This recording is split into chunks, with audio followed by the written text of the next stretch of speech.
नमस्कार मित्रों, आज की इस वीडियो में एक बार फिर से आप सभी का बहुत बहुत हार्दिक स्वागत है। हम आशा करते हैं कि आप सभी स्वस्थ होंगे, मस्त होंगे और पूरी तरह से अपनी तैयारी में व्यस्त होंगे।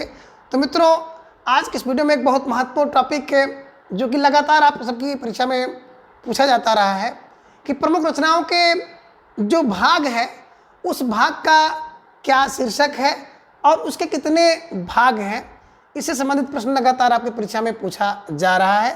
तो आज की इस वीडियो में हम लोग जो प्रमुख रचनाएं हैं उसके भाग का क्या नाम है और उसके कुल कितने भाग हैं, इसे हम लोग ट्रिक की सहायता से याद करने का प्रयास करेंगे।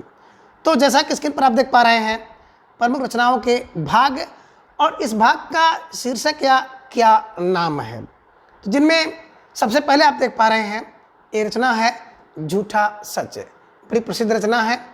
और झूठा सच की बात करें तो उपन्यास है। किसका उपन्यास है? यशपाल जी का है।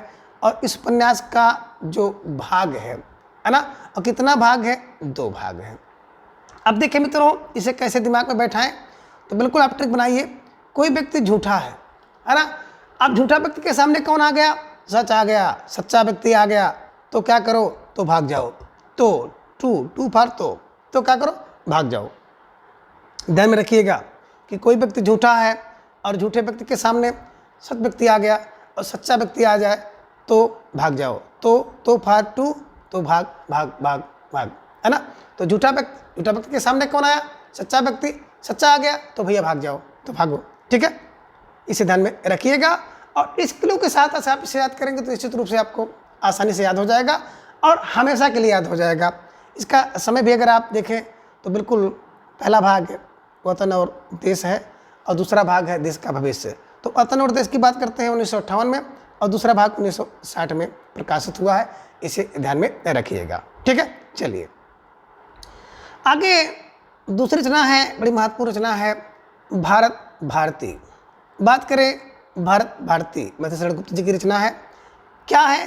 3 भाग हैं, यानी कि 3 खंड हैं। कितने? 3 खंड हैं। इसका नाम 3 खंड है। 3 खंड हैं। तो कैसे दिमाग में रखेंगे? देखिए, भारत भारत क्या हो गया? बोले भारत भारत। अब भारत में क्या किए कि भारती भरते भरते, भारत में भारती भरते भरते क्या हो गया? 3 खंड हो गया। देखिए, जो भारत है इस भारत के अंदर भारती भरते भरते क्या हो गए? 3 खंड हो गए। तो ध्यान में रखिएगा, भारत में क्या हो गया? भरते भरते 3 खंड हो गया। क्या भरते भरते? प्रेम, सद्भाव, स्नेह आदि। कुछ भी दिमाग में रख लीजिएगा कि भारत में भरते भरते 3 खंड हो गया। भारत भारती है 3 खंड, ध्यान में रखिएगा।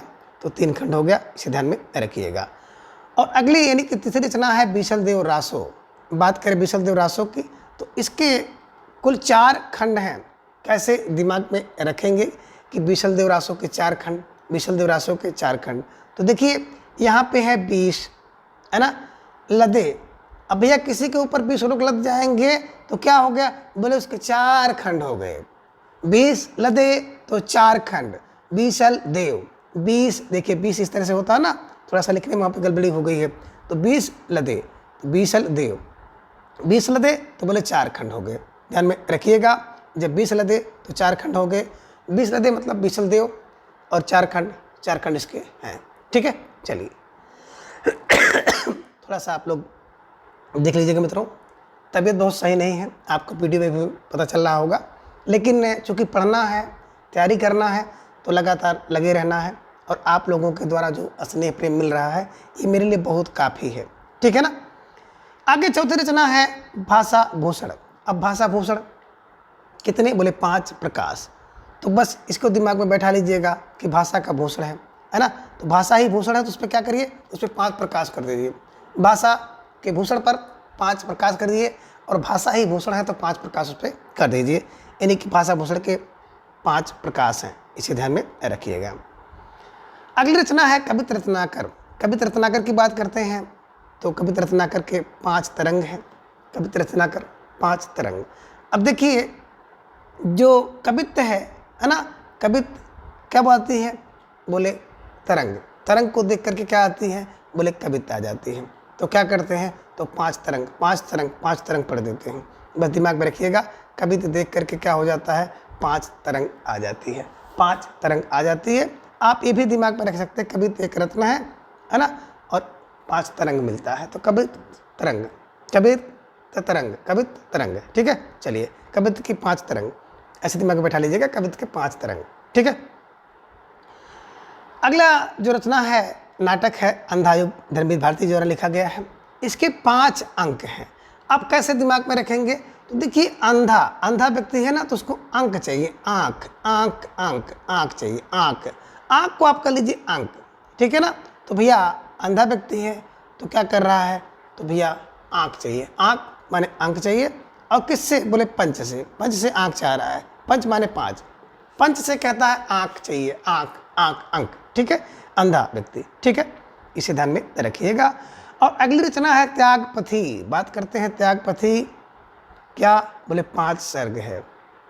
ये ध्यान में रखिएगा कि कोई व्यक्ति क्या करता है, बिल्कुल त्याग के पथ पर चलकर, बोले त्याग के पथ पर चलकर क्या हुआ, बोले स्वर्ग पहुंच गया, पहुंच गया, पहुंच गया कहाँ, बोले स्वर्ग। तो स्वर्ग को हम हमेशा कहेंगे स्वर्ग, है ना।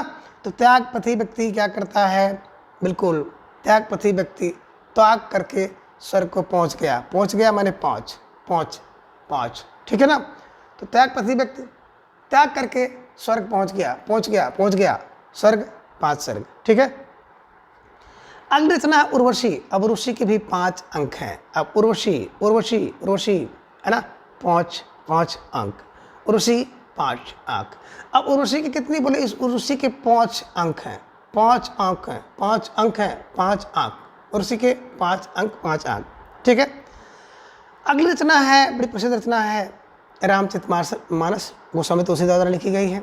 और इसमें कुछ 7 कांड हैं। तो मानस का, बोले मानस का क्या, बोले 7 कांड, मानस का 7 कांड, मानस का 7 कांड, यानी कि मानस का से कांड 7, तो मानस का 7 कांड, मानस का 7 कांड ध्यान में रखिएगा, यानी कि रामचरितमानस के 7 कांड हैं। कुरुक्षेत्र की बात करें तो रचना है कुरुक्षेत्र, रामधारी सिंह दिनकर की, वर्ष 1964 में लिखी गई थी। और हम लोग जब पढ़ रहे थे तो हमने बताया था कि कुरुक्षेत्र में तुम पहुँचो और छक्का चौका लगाओ, 64 में, रामधारी सिंह दिनकर की। अब कुरुक्षेत्र में तुम पहुँचो, है ना, तो कुरुक्षेत्र में क्या है, बोले कुरुक्षेत्र में क्या है, बिल्कुल स्वर्ग है, स्वर्ग माने स्वर्ग, है ना। तो स्वर्ग को स्वर्ग कर लीजिएगा, क्या, बोले कुरुक्षेत्र में क्या हो, अगर तुम्हारा साथ मिल जाए तो स्वर्ग है, ठीक है ना। ये ध्यान में रखिएगा कि कुरुक्षेत्र में तुम्हारा साथ मिल जाए तो स्वर्ग है, यानी कुरुक्षेत्र के साथ स्वर्ग। अगली रचना है अंधेरे में भैया अंधेरे में क्या होता है, बोले कांड होता है। आप कितने अंधेरे में, बोले 8 बजे वाले, 8 बजे के बाद जो अंधेरा होता है ना, उसमें कांड हो जाता है। बस दिमाग में रखिएगा कि 8 बजे के बाद जो अंधेरा होता है उसमें कांड हो जाता है, यानी कि अंधेरे में 8 कांड, ये ध्यान में रखिएगा। संख्या आगे देखेंगे, जो 12वीं रचना है साकेत। बात करें साकेत की, तो साकेत, बोले सर साकेत और सर कितने, 12 सर्ग हैं। तो साकेत क्या है, बोले साकेत तो स्वर्ग है, साकेत तो स्वर्ग है, इसलिए क्या करो, इसलिए बार बार 1-2 नहीं, देखिए 1-2 नहीं बल्कि बार आओ, 1-2 नहीं बार आओ, बार माने 12, है ना। तो साकेत स्वर्ग है, साकेत को जाने ना, अयोध्या का नाम है साकेत और अयोध्या आप जान रहे हैं स्वर्ग है। तो दिमाग पर रख लीजिएगा कि साकेत स्वर्ग है, इसलिए यहाँ 1-2 बार नहीं बल्कि बार आओ, है ना। तो ध्यान में रखिएगा साकेत स्वर्ग है, 1-2 बार नहीं बल्कि बार आओ, बार आओ, बार माने 12, और स्वर्ग को सर्ग कर लीजिएगा, ठीक है। चलिए, अगली रचना है गंगा अवतरण, कितने, बोले 13 सर्ग, गंगा अवतरण 13 सर्ग। अब यहाँ पे क्या हो गया, बोले गंगा में अवतरण करके कोई व्यक्ति है जो गंगा में अवतरण कर लेता है तो क्या हो जाता है, तर जाता है और स्वर्ग चला जाता है। तर गया, तर माने 13, तर गया और स्वर्ग गया, तर गया और स्वर्ग गया, कब, गंगा में अवतरण करके तर गया और स्वर्ग गया, ठीक है, ध्यान में रखिएगा। स्वर्ग गया यानी कि सर्ग है, गंगा अवतरण में 13 सर्ग है, इसे ध्यान में रखिएगा। अगली रचना है कामायनी 15 सर्ग, है ना। तो देखिए कामायनी को क्या मिला, बोले 15, है ना, कामायनी को क्या मिला, 15 सर्ग, है ना। आप दिमाग में रख लीजिएगा कमाईनी को क्या हो गया भैया, बोले कमाईनी को 15 स्वर्ग मिल गया, है ना, 15 स्वर्ग, है ना। ये आप कह सकते हैं कमाईनी को 15 साल बाद स्वर्ग मिल गया, है ना, ये ध्यान में रखिएगा। और अगली रचना है प्रिय प्रवास। बात करें प्रिय प्रवास की तो प्रिय प्रवास, है ना, कितने, बोले 17 सर्ग हैं। अब यहाँ पे ध्यान रखिएगा कि बोले प्रिय का प्रवास हो, है ना, अब प्रिय का प्रवास हो, प्रिय के साथ प्रवास हो, कब, बोले एक साथ, तो भैया स्वर्ग है, स्वर्ग है। अगर प्रिय के साथ एक साथ प्रवास हो तो स्वर्ग है, मतलब जहाँ प्रिय जाए वहाँ प्रतिमा भी जाए तो स्वर्ग है। ध्यान में रखिएगा कि प्रिय का प्रवास अगर एक साथ हो तो स्वर्ग है, यानी कि प्रिय प्रवास एक साथ माने 17, स्वर्ग माने स्वर्ग है। तो ध्यान में रखिएगा कि प्रिय का प्रवास हो एक साथ हो तो स्वर्ग है, ठीक है। चलिए अगली रचना है जौहर। जौहर की बात करते हैं तो जौहर क्या है, बोले जौहर 17 खंड है ना, 17 खंड हैं। अब देखिए किसी व्यक्ति को अगर जहर पिला देंगे, है ना, एक साथ, तो क्या हो जाएगा, वो व्यक्ति बिल्कुल खंड खंड हो जाएगा, है ना, वो व्यक्ति क्या हो जाएगा, खंड खंड हो जाएगा। और आप ध्यान में रखिएगा कि एक जौहर प्रथा भी होती थी। तो जौहर में क्या होता है, एक साथ व्यक्ति होता है ना, एक साथ व्यक्ति क्या करता है, अपने को खंड कर देता है, अपने को खंड करता है, समाप्त कर लेता है। इसे ध्यान में रखिएगा, ठीक है ना। तो जौहर में एक साथ खंड कर लेता है, खंड, है ना। आगे वैदेही वनवास। बात करें वैदेही वनवास की तो वैदेही का वनवास, है ना, कितना, बोले 18 सर्ग है। तो देखिए वैदेही वनवास गई, है ना, वैदेही वनवास गई, कौन, बोले एक ठे, और वनवास उनके लिए स्वर्ग था। दिमाग में रखिएगा कि वैदेही कौन थी, बोले एक ठे वैदेही थी जो वनवास गई और वनवास उनके लिए स्वर्ग था, ठीक है ना, ये ध्यान में रखिएगा। आगे अगली रचना है महाभारत। और महाभारत में क्या है, 18 पर्व हैं। तो ध्यान में रखिएगा कि बोले महाभारत क्या है, बोले महाभारत एक ठे है, महाभारत एक ठे है ना। तो महाभारत में एक पर्व है, एक पर्व है, 18 पर्व ध्यान में रखिएगा। और बात करते हैं श्रीमद् भागवत गीता की। तो श्रीमद् भागवत गीता, है ना, बोले श्रीमद् भागवत गीता 18 अध्याय, है ना। तो गीता कितना, बोले 18 अध्याय, गीता एक ठे अध्याय ध्यान में रखिएगा। तो एक ठे का मतलब 1 और 8, 18, है ना। और ये दिमाग में रख लीजिएगा वैदेही में 18 स्वर्ग, महाभारत में 18 पर्व और श्रीमद् भागवत गीता में 18 अध्याय, इसे ध्यान में रखिएगा। और अगली रचना है कि रामचंद्रिका। बात करें रामचंद्रिका की तो रामचंद्रिका में कुल 39 प्रकाश हैं। रामचंद्रिका में कुल 39 प्रकाश हैं। कैसे दिमाग में बैठाएंगे, तो बस दिमाग में रख लीजिएगा कि रामचंद्रिका। अब रामचंद्रिका में बोले क्या, बोले रामचंद्रिका पर 39 प्रकाश करिए या तीनों प्रकाश करिए, तीनों प्रकाश तन मन धन का प्रकाश करिए भैया रामचंद्रिका पर, तीनों, ठीक है ना। और अगली रचना है पद्मावत।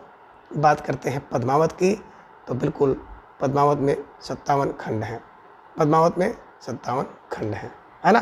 देखिए पद्मावत 57 खंड, पद्मावत 57 खंड, इसे ध्यान में रखिएगा, है ना। आपने देखा होगा कि कोई व्यक्ति पदम से चलता है, पद चलता है, तो पद से क्या हो जाता है, 57 खंड, है ना। और आगे जो अगली रचना है पृथ्वीराज रासो, है ना। तो पृथ्वी का राज क्या है, बोले पृथ्वी का राज है कि समय के साथ परिवर्तन होता है, उल्टी सीधी होती है ना, 1-2 नहीं बल्कि 69 बार, है ना। तो पृथ्वी का राज है, पृथ्वी का समय है, पृथ्वी पर राज कर रहा है, बोले 69, उल्टा सीधा 69, है ना, समय 69 समय से राज कर रहा है, ध्यान में रखिएगा। तो पृथ्वीराज रासो में 69 समय है, इसे ध्यान में रखिएगा। अब इन सभी रचनाओं के जो शीर्षक हैं, जो भाग हैं, उसे एक बार सशक्त रूप पर हम लोग फिर देखेंगे, है ना, ताकि आपको बिल्कुल आसानी से बोध हो जाए। बिल्कुल क्या होगा, बोले सर झूठा को देख करके, है ना, झूठा व्यक्ति सच को देख करके, झूठा सच को देखा तो भाग गया, झूठा सच को देखा तो भाग गया। भारत में भरते क्या हो गया, 3 खंड हो गया। 20 लदे तो 4 खंड हो गए, 20 लदे तो 4 खंड हो गए, है ना। 20 लदे तो रासों के 4 खंड हो गए, ये भी ध्यान में रख सकते हैं। और भाषा भूषण पर, भाषा ही भूषण है तो उस पर 5 प्रकाश करो, भाषा ही भूषण है उस पर 5 प्रकाश करो। और आगे है कवित्र एक रत्न है और उस पर 5 तरंग लेते हैं। कवित्र एक रत्न है और उस पर 5 तरंग लेते हैं।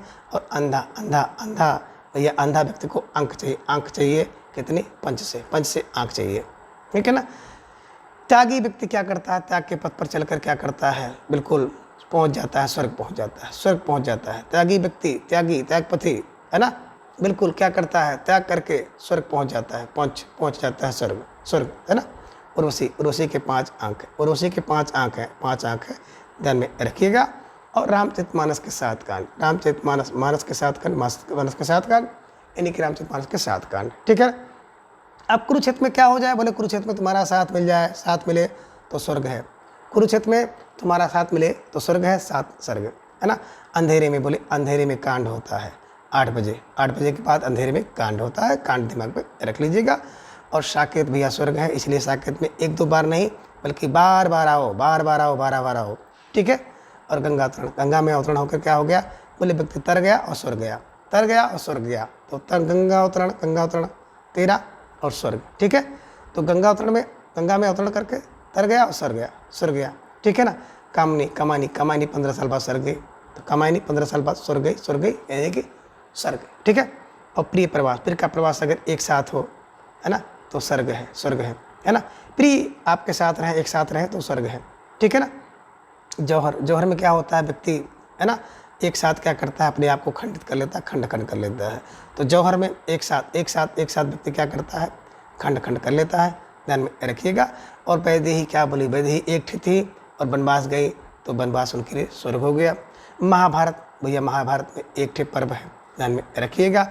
और श्रीमद् गीता में एक अध्याय है, ठीक है ना, ये ध्यान में रखिएगा। 18 सर्ग, 18 पर्व, 18 अध्याय।